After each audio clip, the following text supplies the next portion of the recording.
तारीख 20 जुलै 1927 सायंकाळी 7:30 वाजता पुणे येथील मांगवाड्यात पुण्याच्या दीनबंधू पत्राचे संपादक डॉक्टर नवले यांच्या अध्यक्षतेखाली अस्पृश्य लोकांची जाहीर सभा भरली होती। त्यावेळी अस्पृश्य आणि स्पृश्य वर्गातील सुमारे 300 मंडळी हजर होती। मुंबई कायदे मंडळातील सरकार नियुक्त सभासद Bharat Ratna doctor Babasaheb Ambedkar, bar at law व डॉक्टर साळुंखे, सुभेदार घाडगे, mister Rajbhoj, mister KM. Jadhav, mister Pandharinath Patil वगैरे मंडळी सभेत प्रामुख्याने दिसत होती। सभा असताना पावसाच्या लहान लहान सरी मधून मधून येत होत्या, परंतु डॉक्टर बाबासाहेब आंबेडकरांसारख्या अनुभवी पुढाऱ्याचे भाषण ऐकण्यास मंडळी उत्सुक असल्या कारणाने पावसास न जुमानता सभेचे काम चालूच होते। Mister M. जाधव यांच्या सूचनेनुरूप डॉक्टर नवले यांनी अध्यक्षस्थान स्वीकारले। नंतर डॉक्टर बाबासाहेब आंबेडकर हे आपल्या भाषणात म्हणाले, मी आज मन मोकळे करून बोलणार आहे। माझ्या भाषणाचा कोणीही विपर्यास करू नये। मिस्टर सकट आणि मिस्टर वायदंडे यांनी सध्या माझ्यावर विनाकारण टीका सुरू केली आहे। पुढाऱ्यावर नेहमी टीका व्हायचीच हे मी जाणून आहे। मी महार जातीचा आहे हे आपणास माहीतच आहे। महार जात स्वार्थी आहे हे टीकाकारांचे म्हणणे आहे, परंतु अस्पृश्य वर्गाच्या महार जातीतील लोकांशिवाय दुसऱ्या जातीतील पुढाऱ्यांनी महाराकरिता निस्वार्थ बुद्धीने काम केले आहे काय, असा माझा त्यांना उलट स्पष्ट सवाल आहे। वास्तविक पाहता महार जातीऐवजी दुसऱ्या जातीच शैक्षणिक आणि सांपत्तिक दृष्ट्या श्रेष्ठ आहेत। मुंबईत तर चांभार व ढोर जातीतील काही गृहस्थ इन्कम टॅक्स देण्याइतके सक्षम आहेत। असे असताना त्यांनी महार लोकांच्या उन्नतीसाठी काही प्रयत्न केल्याचे माझ्या ऐकिवात नाही। या उलट आम्ही अनेक उपयुक्त संस्था काढून नुसत्या महार जातीच्याच नव्हे तर अस्पृश्यातील सर्व जातींच्या उन्नतीकरिता काया वाचा मने झटत आहोत। बहिष्कृत हितकारणी सभा स्थापन करून अस्पृश्यांच्या उन्नतीचे काम आम्ही हाती घेतले आहे। सोलापुरात आम्ही अस्पृश्याकरिता वसतिगृह काढले आहे। त्यास चांभारांनी मदत दिलेली नाही, तरी पण महार, मांग, चांभार वगैरे सर्व जातीतील मुले त्या ग्रहात आम्ही घेतली आहेत।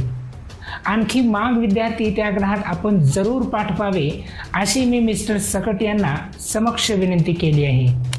त्याचप्रमाणे नाशिक व जळगाव येथे वसतिगृहे काढून महार व अन्य जातींच्या उन्नतीकरिता आम्ही दिवसरात्र झटत आहोत। असे असताना महार जाती विरुद्ध अपप्रचार करण्यात काय हाशील हे आम्हास समजत नाही। सरकारकडून मिळणाऱ्या सवलती अस्पृश्य जातीत योग्य प्रमाणात वाटल्या न जाता फक्त महार जात अप्पलपोटेपणा करून सर्व सवलती बळकावून बसते असे टीकाकारांचे म्हणणे आहे। मुंबईत मी निकाळजे नावाच्या महार जातीतील गृहस्थास मुंबई कॉर्पोरेशनमध्ये नॉमिनेट केले होते, पण अखिल अस्पृश्य वर्गाची त्यांच्या हातून उन्नती व्हावी तशी होत नव्हती।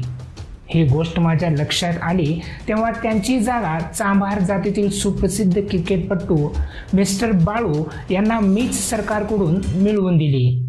सातारा शहरात महार लोकांची पुष्कळ वस्ती असून सुद्धा येथील म्युनिसिपालिटीत सरकार नियुक्त सभासद चांभार जातीतीलच आहे। या सर्व गोष्टी ध्यानात घेतल्या असता महार जातीवरील स्वार्थीपणाचा आरोप किती फोल आहे हे दिसून येण्यासारखे आहे। पण महार जातीतील काही अज्ञानी महार लोक व्यापक दृष्टीचे नसतील, पण एवढ्याच कारणावरून अखिल महार जातीस दूषण लावणे चांगले नाही। महार जातीतील पुढारी काय करतात हे अवलोकन करा आणि नंतर दूषणे देण्यास पुढे या, असे माझे इतर जातीतील लोकांना आग्रहाचे सांगणे आहे। मी स्वतः मांग जातीशी रोटीबेटी व्यवहार करावयास तयार आहे। अशी स्थिती असताना महार मागांना तेढ का असावी हे समजत नाही। मी स्वतः माझ्या घरी मांगाचा एक मुलगा पोटच्या पोराप्रमाणे सांभाळला होता। अजून कोणी मला जर एखाद्या मांगाचा मुलगा आणून देईल तर मी त्याची पालन पोषण करेन। आम्ही नुसते बोलके पुढारी नसून प्रत्येक गोष्ट कृतीत करून दाखवितो। काँग्रेसच्या अधिवेशनात जेवणाच्या वेळी जातीनिहाय निरनिराळे तट असतात, परंतु माझ्या नेतृत्वाखाली भरलेल्या बहिष्कृत परिषदेच्या वेळी सर्व जातीचे भोजन एकाच ठिकाणी झाले. ह्यावरून जातीत ऐक्यभाव उत्पन्न करण्याचे आम्ही किती प्रयत्न करीत आहोत या संबंधीची चांगलीच कल्पना येईल. इतकेही असून जर महारित्तर जातींना महारापासून निराळे राहण्याची इच्छा असेल तर त्यांनी खुशाल तसे करावे.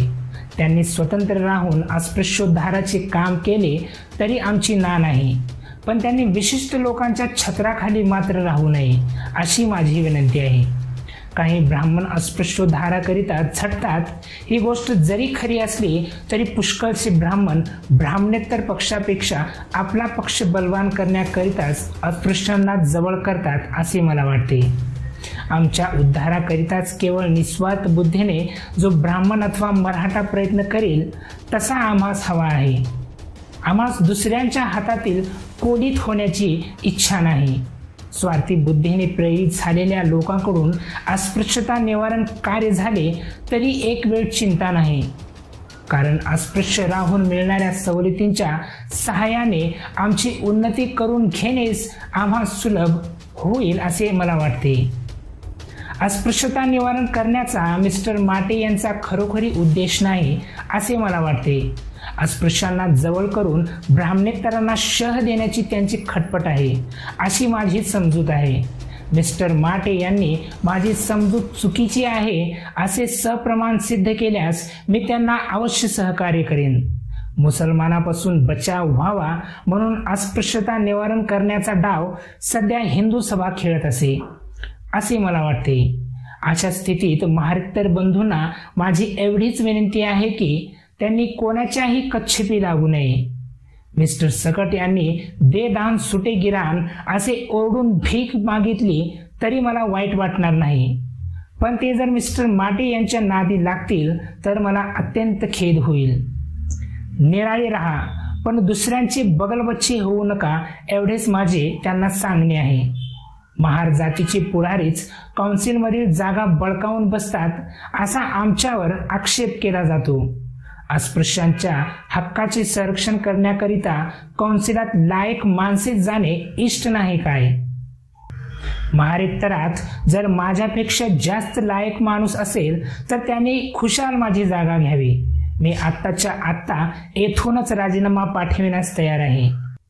मी काउन्सिलमध्ये जेव्हा जेव्हा फक्त महार जातीच्या हिताकरता झटतो आहे असा तुम्हाला संशय येईल तेव्हा तुम्ही मला पत्राद्वारा आपल्या शंका जरूर कळवा, म्हणजे मी सर्वांच्या शंकाचे ताबडतोब निरसन करेन.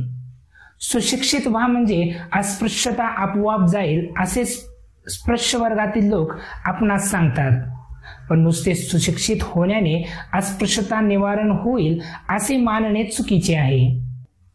मी एक उदाहरण देतो म्हणजे कळेल.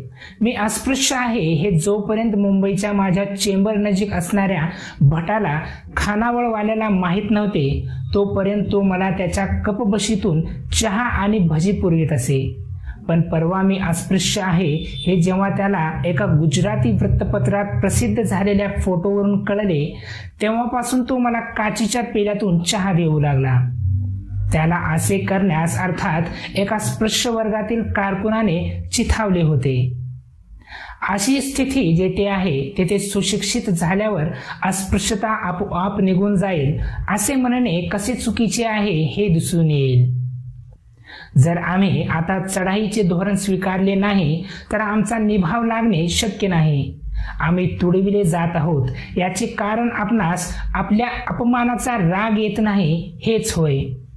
अन्यायाचा प्रतिकार आमच्या पूर्वजांनी केला नाही ही त्यांची मोठी चूक होय. आता अपमान सहन करण्याचे दिवस संपले हे आपण आपणात संघटना करून लोकांच्या नजरेत आणले पाहिजे. यापुढे ज्या ज्या अस्पृश्यांच्या परिषदा भरविण्यात येतील त्यांचे पर्यवसन देवळातून प्रवेश करणे, सार्वजनिक तळ्यात पाणी पिणे वगैरे गोष्टींमध्येच झाली पाहिजे असे माझे मत आहे. अस्पृश्यांची सभा आम्ही यंदा आळंदीस भरवणार आहोत. त्यावेळी काही झाले तरी तेथील देवालयात आम्ही प्रवेश करणारच. असे केले तरच आमचा कार्यभाग तडीस जाईल. डॉक्टर बाबासाहेब आंबेडकर यांचे वरील आशयाचे भाषण झाल्यावर डॉक्टर साळुंखे यांनी थोडे भाषण करून गुजरातेतील अस्पृश्यांची महाराष्ट्रातील अस्पृश्यांच्या चळवळीस पूर्ण सहानुभूती आहे अशी ग्वाही दिली। नंतर वऱ्हाडातील पंढरीनाथ पाटील यांचे भाषण चालू असताना मांगवाड्यात कुणी एक आजारी इसम मयत झाल्या कारणाने त्याच्या निधनानिमित्त सभेचे काम बंद ठेवण्यात आले।